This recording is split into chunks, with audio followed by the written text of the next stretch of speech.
A ball rolls off a 300-meter cliff with a horizontal speed of 20 meters per second and hits the ground. How long does it take to hit the ground? Feel free to try this problem if you want to, but let's begin by drawing a picture. So we have a ball. It rolls off horizontally from a cliff, and then it's going to fall and hit the ground. Let's call this point A and point B. Now, we know the initial speed. The initial horizontal speed is 20 meters per second. We know the height of the cliff. It's 300 meters. With this information, how can we calculate the time of flight? How long it takes for the ball to hit the ground at point B?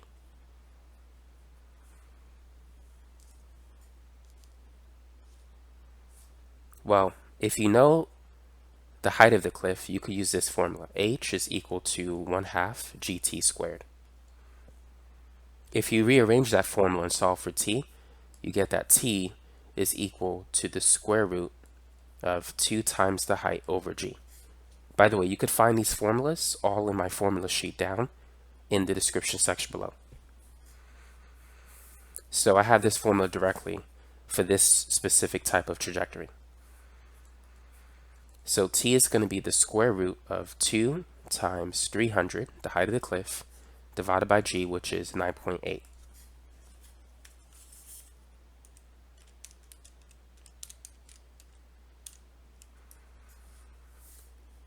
So the time it takes to go from point A to point B is 7.8246 seconds. So that's the answer for part A.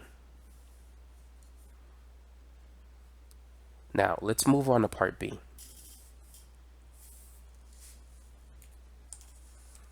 What is the final velocity of the ball just before it hits the ground? So we're not looking for final speed, but final velocity, which means we're looking for a vector. We need the magnitude and the direction. So let's start with the magnitude. We could find the final velocity using this formula. It's v initial squared minus 2gt v initial sine theta plus gt squared. With this formula, as long as you know the initial speed, the launch angle, and the time it takes for the ball to hit the ground, t, you could find the final velocity when it hits the ground.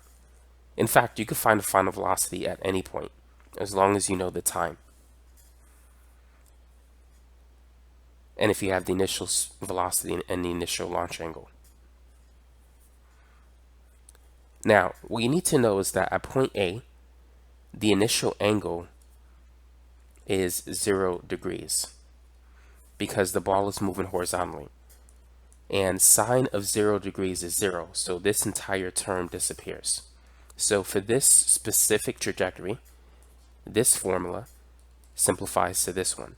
V final is equal to V initial squared plus GT squared.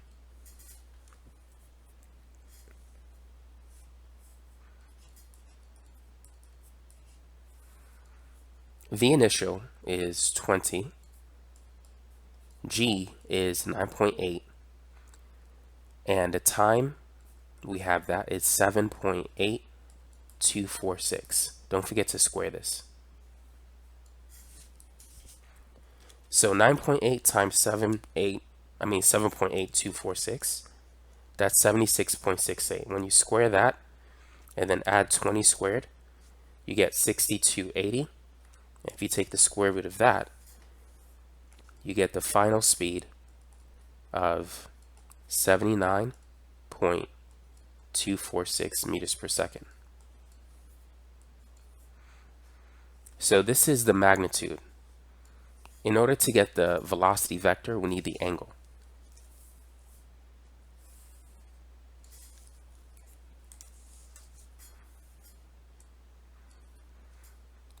So at point B, the ball has an x component and it has a y component.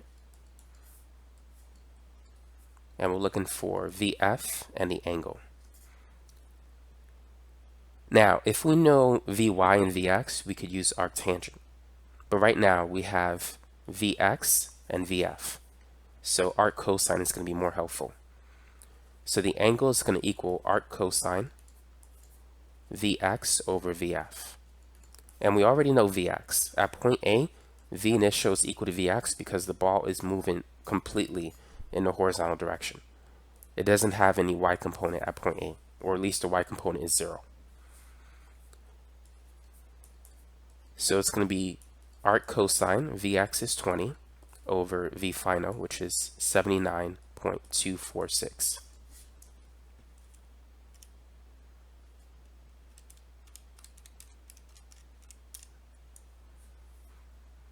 So this gives you an angle below the x-axis, or below the horizontal, of 75.38 degrees.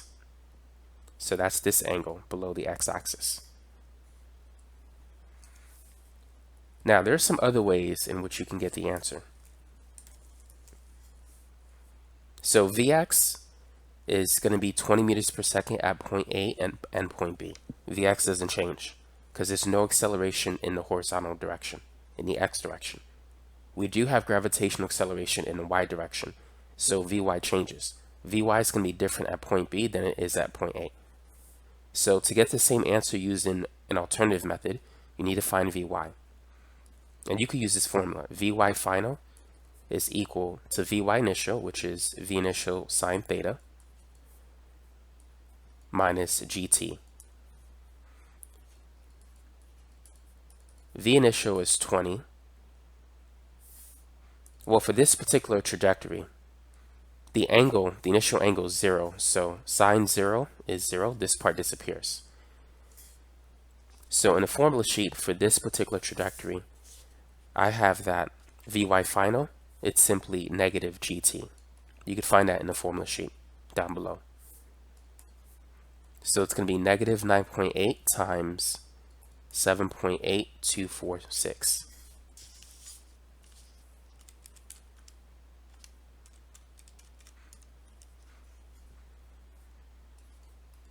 And this gives you a Vy final of negative 76.68 meters per second.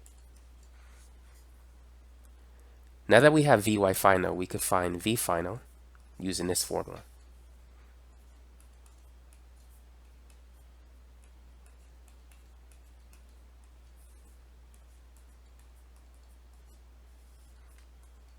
So it's going to be the square root of 20 squared plus, once we square it, the negative sign won't be important.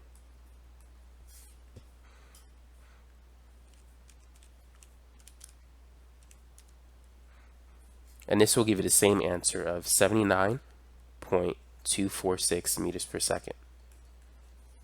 I actually use the exact answer here. So as you can see, we got the same magnitude. Now let's calculate the angle.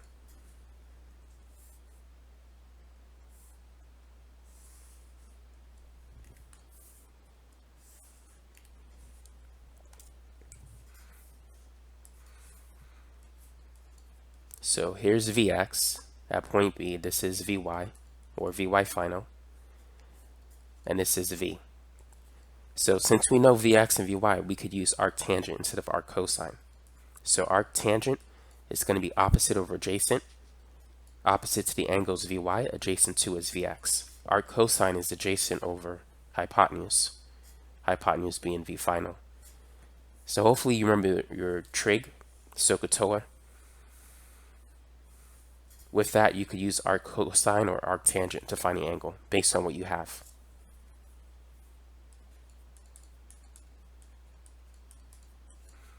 So Vy, I'm going to use the positive value for Vy, 79.246, and Vx is 20.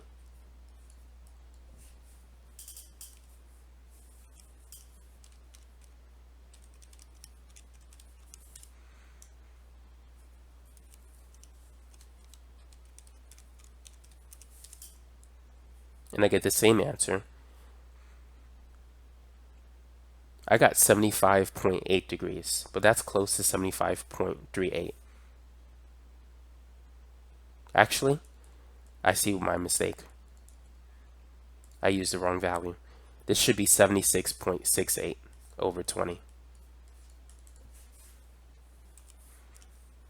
I mixed up those two numbers. So now this gives me the same answer, 75.38 degrees.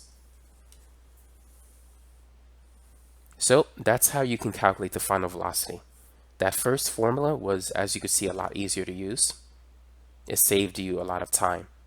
But you can also do it the traditional way if you don't know that formula. Number 2. A ball is kicked from the ground at 30 degrees with an initial speed of 50 meters per second. Calculate the time of flight. Let's begin with a picture. So it's kicked from the ground, which means it's going to go up and then it's going to go down. We got 3 points of interest, point A, point B, point C. There could be other points, but those are like the main 3. Now, we know that it's kicked with a speed, V initial, of 50 meters per second, and the launch angle is 30 degrees. Calculate the time of flight. So that is the time it takes to go from A to C. In the formula sheet down below, you'll find that the time of flight for this specific trajectory is 2v sine theta, this is V initial, over g. So we just have to plug everything into that formula to get the answer. So it's 2 times 50 times sine 30 over 9.8. Sine 30 is a half. 1/2 times 2 is 1, so these cancel, which means it's 50 over 9.8 for this particular problem. So the time of flight from point A to point C is 5.102 seconds. Now, part B. What is the final velocity of the ball just before it hits the ground? Notice that point A and point C, they have the same vertical position. That means that the final velocity at point C is the same as point A. The only difference is the direction. So at point C, the final velocity will be 50 meters per second at an angle of 30 degrees. Here, this angle is above the horizontal, but here it's going to be 30 degrees below the horizontal. That's the difference. So the direction is slightly different because instead of going up, you're going down. But the magnitude will be the same. Now, we could confirm this answer using this formula again. V final is equal to the square root of V initial squared minus 2 gt V initial sine theta plus gt squared. Let's use that formula to confirm our answer.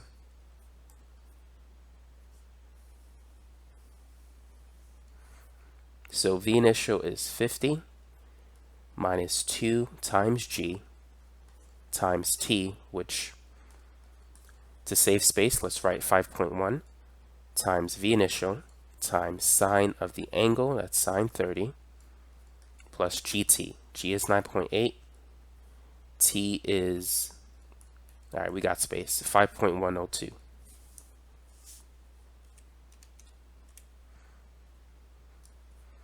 Don't forget this negative sign here. So square root 50 squared minus 2 times 9.8 times 5.102 times 50 times sine 30 plus, don't forget the parentheses here, 9.8 times 5.102, close the parentheses and square it. So I got 49.9998, which is approximately 50 meters per second. So as you can see, you'll get the same answer. And if you calculate the angle, it will be the same as well. Number 3. A ball is kicked at an angle of 30 degrees from a 400-meter cliff with an initial speed of 80 meters per second. How long will it take the ball to hit the ground? In other words, what is the time of flight? So like always, let's draw a picture. So this is going to be the third case. So here we have a ball. It's kicked from a cliff. It's going to go up, and then it's going to go down. So there's 3 points of interest: point A, point B, and point C. So we know the height of the cliff is 400 meters. We also know the launch angle, it's 30 degrees.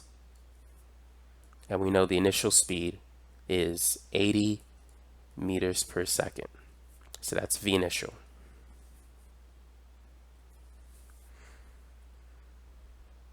If you have the formula sheet, you'll find that we could use this formula to find the time it takes to hit the ground.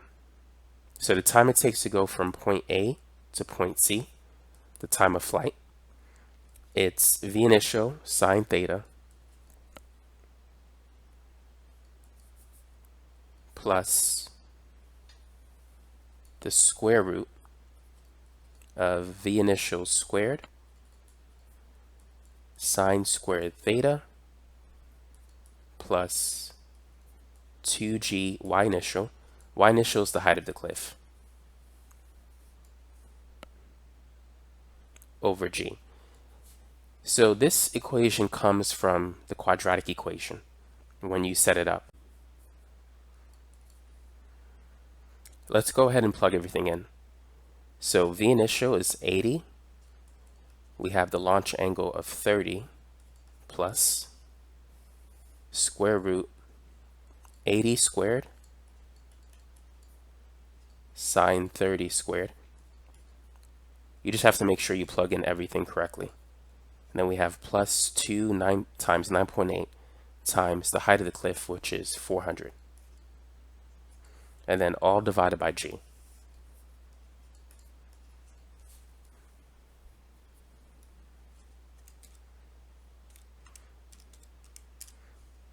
So it might take me a minute to plug this in.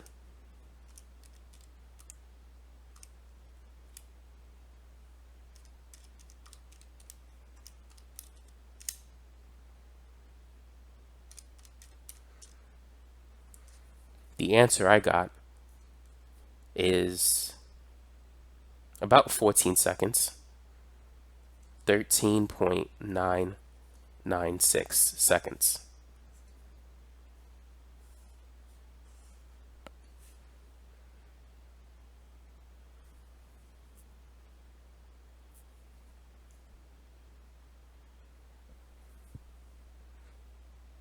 Now, let's move on to part B.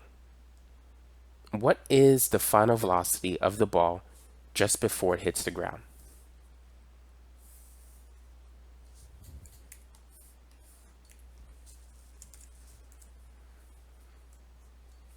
To calculate that, we could use the formula we've been using. It's this equation, and you could find it in the formula sheet down below.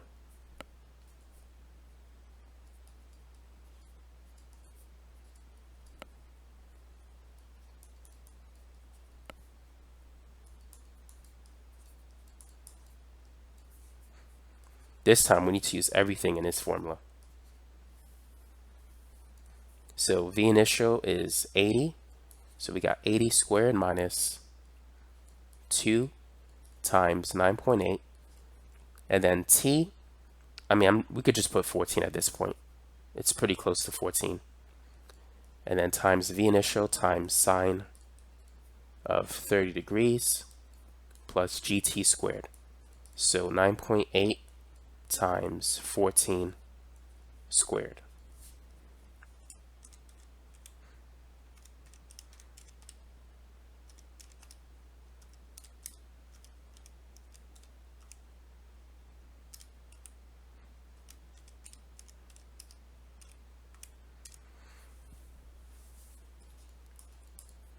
So V final, I got 119.36 meters per second.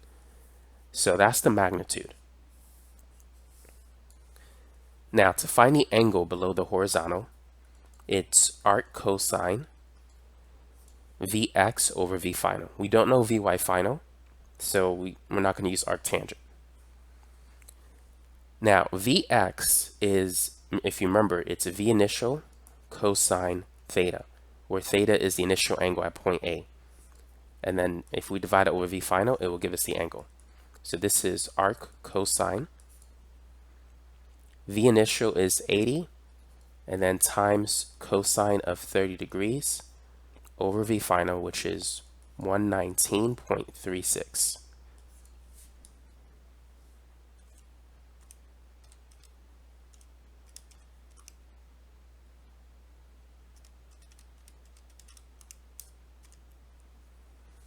So the angle that I got is 54.5 degrees, and this is below the horizontal, or below the x-axis, because it's going towards quadrant 4. So if the problem simply asked for the final speed, we would just report this answer. But because we want the final velocity, we need to report the magnitude and the direction. So those two combined will give us the final velocity vector. So that's it for this problem. Without these formulas, doing a problem like this will take a lot longer. As you could see, we were able to finish this problem under 5 minutes. So that formula sheet that I have down below will be very helpful for difficult problems like this.